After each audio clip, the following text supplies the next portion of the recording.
The year 1834 opened in Washington with President Andrew Jackson now midway through his second term, suffering from exhaustion. On New Year's Day, he welcomed guests to the customary open reception at the White House. Anybody could come. And it was, as he reported to his daughter-in-law,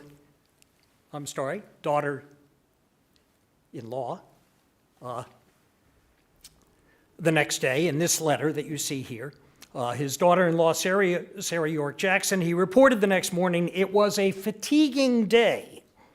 I never saw the house more crowded than it was, and I was kept 3 hours on my feet, laboring all the while under one of my severe headaches. But," he said, "I'm better today." And he went on in fatherly fashion to discuss a present he was sending and a misplaced bill for shoes, and to offer New Year's greetings to the folks back home in Nashville. He did make one mistake that may strike a familiar chord to older folks like me who used to use a pen to write checks instead of paying for things online, and that is he forgot to roll over the year. And you see at the top it says January 2nd, 1833. It was really 1834.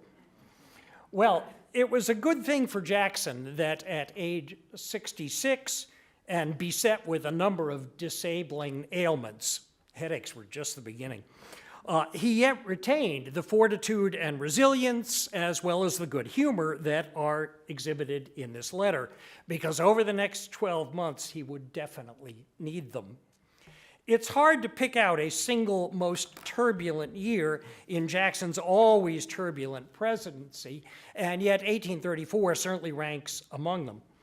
Among the events awaiting in the year 1834 were an increasingly acrimonious battle over his controversial Indian removal policy, about which I'll say more later, a slew of deeply embarrassing corruption scandals in his own post office department and in the General Land Office, an outbreak of bitter squabbling among Army and Navy officers over rank and promotion and seniority, bubbling trouble with Mexico over restive American settlers in Texas who, as we know, would revolt the next year against Mexican authority, a diplomatic impasse with France that pointed towards possible hostilities, which were barely averted the next year.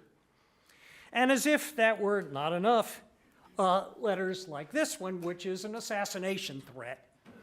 It's a little bit difficult to read, but it says, "Sir, I hasten to inform you that an attempt is to be made on your life on the 10th of this month. The plan is so well formed that it can hardly fail of success. Therefore, I advise you to beware. Yours truly," and then, of course, no signature, and then a postscript. "Either poison or the pistol is to be employed, perhaps both." How that works, I don't know. You know, you poison somebody and then you shoot him, or do you shoot him before you poison him?